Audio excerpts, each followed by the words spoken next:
Kathy, why don't you talk to me about when you first met the guys? From the beginning, it was the golden age of Bikeriders. I never felt so out of place in all my life.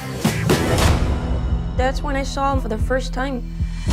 It took my breath away. First question I want to ask you is about the meet cute. You know how there's a meet cute in every film where two characters meet and they're changed forever and you know they're going to end up together. So I want to talk about that first scene between the two of you. Mm-hmm. You look at him and you decide to get on that bike. Like you see him in the bar and then you see her and you're just like, I want to get on the bike. And so I want to know for you as actor, like what is he thinking? What is she thinking in that moment? And creating that moment on set between the two of you.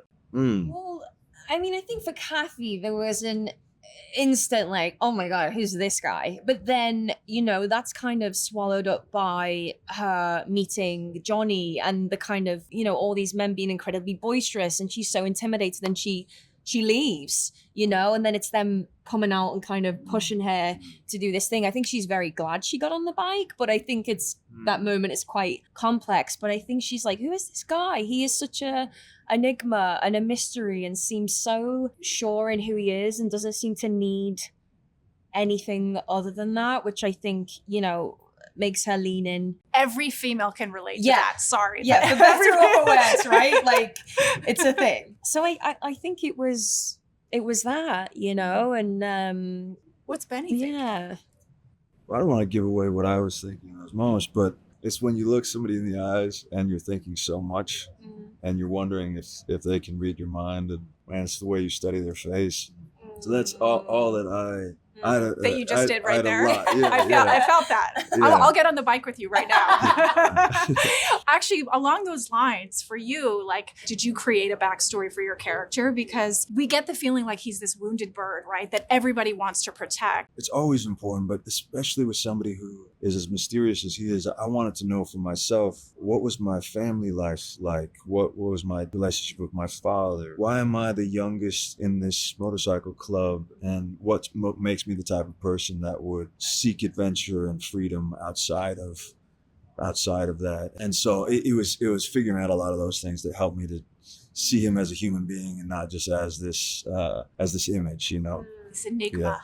Yeah. I'm wondering, like, we're going back to that moment where she gets on the bike and she's taking a leap of faith and it's like she's almost making a choice that's the riskier choice, right? So I'm wondering for you both as actors, what was a moment in your career that you sort of got on the back of that bike and you took a risk that changed, when you look back, changed the course of your life and your career? For me, like one that feels very clear is deciding to do a play that I did called Prima Facie, which was, you know, I had. Is that how you pronounce it? Yeah, well, it's like 6 million.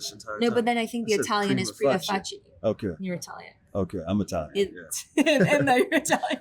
Okay. Keep going. It's the most brilliant performance.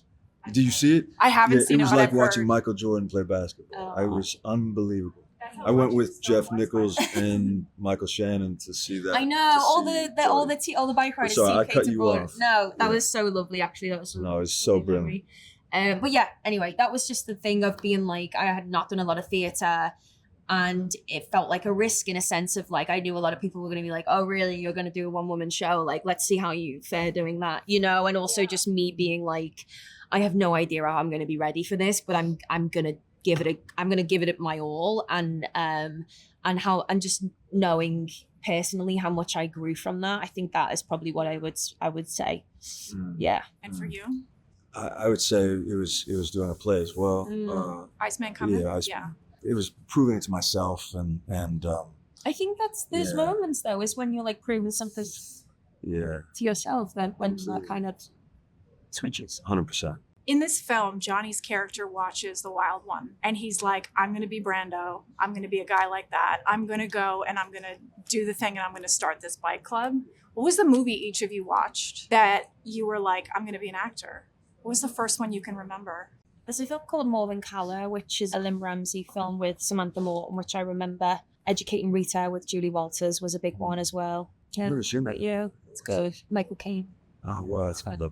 Yeah. I know you like the movies of the 50s, right? Yeah. So I feel like this is right up your alley. Yeah, it was, for me, so many films, but East of Eden was really inspiring when I was like 14, 15. Rebel Without a Cause, young James Dean, but also Raging Bull and Taxi Driver, those films. So they really affected me. Did Rebel Without a Cause come into your prep at all? Because I feel like this was like a young James Dean. I don't kind think of I thing. wasn't intentionally. I wasn't watching, studying, but I think that there's certain qualities that he had that did sort of unintentionally, I guess, align.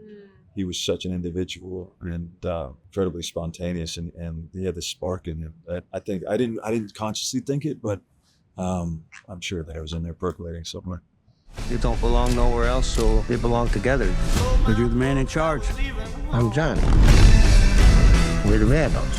So you're playing this character, Johnny, who sees the wild one when he's at home. And it kind of inspires him and changes his life in a sense. And he starts this bike club. And this is obviously Brando, who you've been compared to. So did you use Brando in your performance? And did you use Brando in prepping for your performance to play Johnny? You know what? Jeff wrote that he was watching the wild one and he repeats the words that Marlon is saying. What are you rebelling against? What you got? What do you got? That's it. Yeah. And thanks for the cue. I remember of a cue. Let me do the line for you, and then you can do it. What are you rebelling against? What you got? I don't know. I can't do it. It's parody. But then obviously it was very important to Jeff that was he focused on that moment. So it would be foolish to not connect the dots. That was somehow an undertow. But certainly that this was a person imitating something that had come from that. That it was important. But then also Johnny's a real guy in real life as well. So it wouldn't be right to just parody Marlon Brando. So it was definite note. And I think in some aspects, I also kind of took the fun that I was playing with, whether people like it or not is kind of irrelevant. But the journey on and finding a voice for Johnny was influenced by that, but also being a little bit not sitting very well in his canvas. It was a kind of I wish, but not quite landing for him, Actually, you answered my question because your voices that you come up with in film are stuff of legends. And you've said before, sometimes it's an amalgamation of people, even down to cartoons.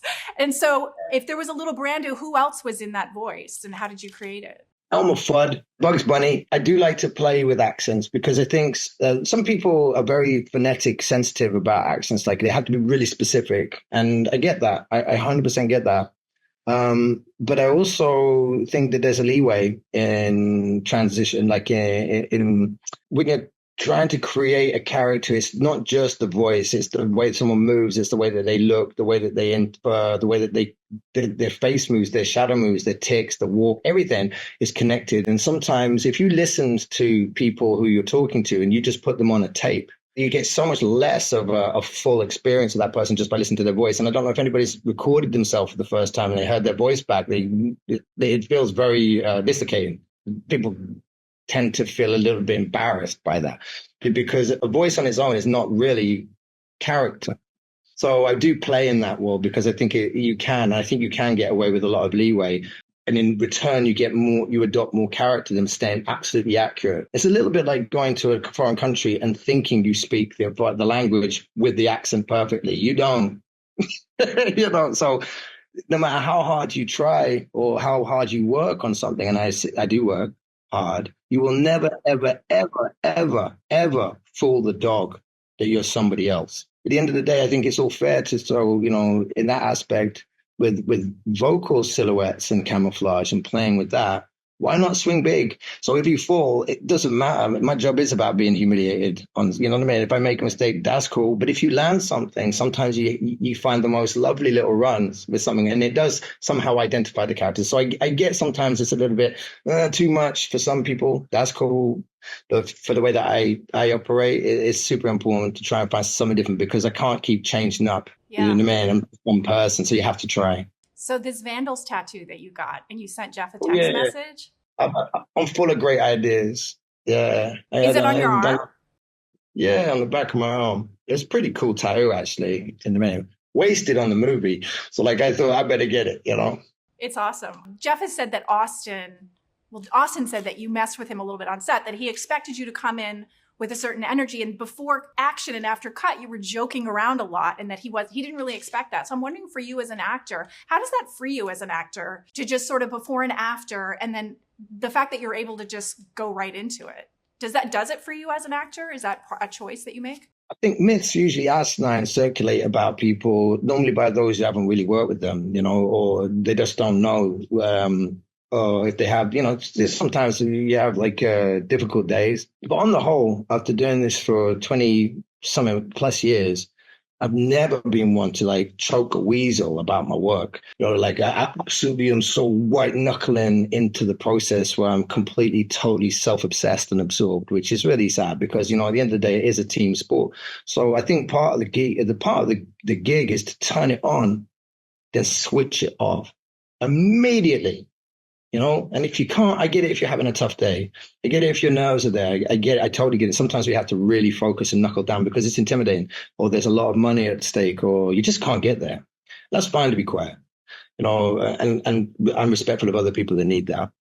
But I don't need it. So if they're in the pocket and we're having fun, then when we shoot, straight face.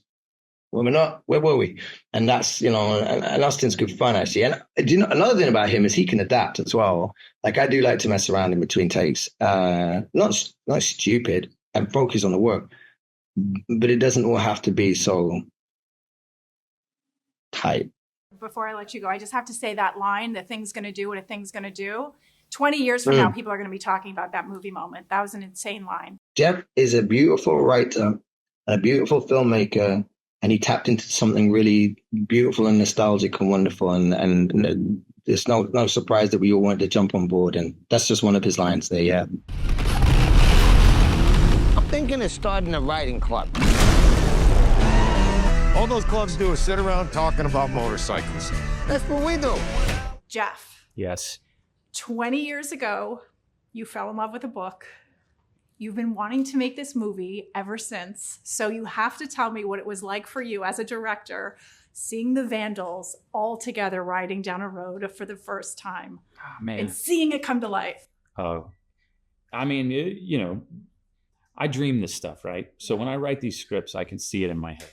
And sometimes things are better than what you see in your head. And that's what happened on the film set. And when you have Tom Hardy leading this pack of motorcycles with Austin Butler, looking just cool as a cucumber, it's the best thing you can have as a filmmaker. It is the manifestation of your dreams. By the way, your casting is the manifestation of my dreams. Like my 3 favorite actors in all of the leads is incredible. So along those lines, yes. What was it like to have the modern day Marlon Brando and James Dean in your movie? Because they really quintessentially are. It was pretty good. It was pretty good. As a director, so much goes into casting because, as my career's advanced, I've had more opportunities. I get to meet more famous people, and they're all amazing. That's why they're famous. But that doesn't necessarily mean they're right for the parts. And what was incredible here was I found the right famous person who are stone cold movie stars that are right for these parts. And watching Austin and Tom together, the most difficult part in the editing room was, who to spend more time on, because you just wanted to keep watching both of them. And then the fact that you cut away to Jodie Comer. We had these incredibly long takes of Jodie that we slowly had to trim down because people were like, you can't just have a minute-long shot of her face. But she's so compelling. So compelling. And the tapes of the real life Kathy, it's insane. You've heard them. Yes, yeah. Insane. I went down a rabbit hole. I saw the whole thing. That's fantastic. It was quite amazing. So you talked in another interview about movie moments. Yeah. And you've used that phrase, movie moments of movies you've watched and been a fan of. Yeah. And you remember them. And we all remember 20 years later, we can recite the lines to our favorite movie. I'm going to ask you to choose one. I know there's probably a lot, but when you were sort of done with this film and you watched it, what was one moment from this film that you were like, this is a movie moment? Because I have a couple, but I would love to know what from your perspective. I mean, the entire opening 20 minutes is just to set up one line, and that's Kathy talking about marrying Benny. That moment and the look on her face and the look on his face. I mean, it sets up the entire romance of the film. That's a movie moment. Tom Hardy being asked, "What about the bar? Burn it down." That's a movie moment. You got to stop me, or I'll just keep listening. Keep going. No, I mean, there's that moment where Tom Hardy breaks a man's finger, and then he asks, "Are we good?" And they're a handful. You're choosing different ones from me because the line for me of the movie, "Thing's gonna do what the thing's gonna do." Yeah. That's one of the actual lines that I wrote. Probably like 70% of the dialogue is, taken from Danny's interviews. But as a filmmaker, you put all you have into a thing, and then it's just going to do what it's going to do. And that's Tom's line. And that's what it feels like making movies. That's how my life feels. And I think a lot of people are going to relate to that. Like, no matter how you try, and the more you muscle something, the more it really is just going to be a free spirit and do what it's going to do. Yeah. So can you talk a little bit about one of my favorite scenes is the scene when Tom's character asks Austin's character to take over the bar. Yeah, for sure. And I know you talked about how Tom was sort of in the dark and then he found his light, how this was like, you're like, this is what great actors do. You were worried that it wasn't going to be lit enough. But can you just sort of break down that scene a little bit and why that was so pivotal? Well, that scene was pivotal, for the process of making the movie, because we did it in the first week. And on the page, that was just two guys standing in front of each other talking. But Tom and Austin, they turned it into another thing. They took it to another level where it really became about the way that this older character covets this young man. It's not a father-son relationship. He's looking at this young man and he wants what he has, whatever beauty or freedom he represents, he wants it. And the way that Tom approaches him and the way he gets so close to him, it is sexual, it is dangerous, and it's also ultimately heartbreaking because of what comes from it. And in the first week of filming, to have that, captured on camera, you're working on something that feels special. Definitely, because that for me was one of the movie moments. Can we just go down the list of influences? Sure. Yeah. That you had sort of consciously or even subconsciously that came out later for making this film? It starts with Goodfellas. There's a Michael Ritchie film that's pretty obscure. It's actually a made-for-TV movie, and I get the title wrong, but the incredibly true stories of the alleged Texas cheerleader murdering mom with Holly Hunter in it, based on a true story about a mom who tried to hire her brother-in-law to murder a cheerleader that was competing against her daughter. And the brother-in-law recorded all of their sessions together, and Holly Hunter turned all of that into real dialogue. And that's kind of what I was doing with Kathy's dialogue in this film. If you look at The Outsiders, Francis Ford Coppola, there's 3 minutes in the beginning of that film where it's all set to Gloria by them, and it's the best 3 minutes of cinema maybe ever. Special mention, Catherine Bigelow's first film, The Loveless, Willem Dafoe. That film's incredible. We got to talk about The Wild One. We got to talk about Easy Rider. After that, you just get into films that I love. HUD, Cool Hand Luke, The Hustler, all films from the 60s. Great list. Yeah. I heard in a screening you were doing a Q&A, and the real life Kathy and Benny's child was in the audience. Yeah. So I don't know if you had met that person before, but did you end up having a conversation afterwards? Sadly, not a conversation, but something cool is in process. So we screened at the Chicago International Film Festival. It was a great screening. But someone had come to the box office a couple of weeks before with a letter and said, I'm Kathy and Benny's son, and I'd like to talk to Jeff Nichols. Well, the studio got that letter and wasn't sure and didn't have it vetted. But when we got it, we gave it to Danny Lyon because he's the one that really knew these people. And Danny reached out and has flown to Chicago to interview him. And I don't really know the result of that yet, but I'm looking forward to finding out exactly what happened to the real Kathy.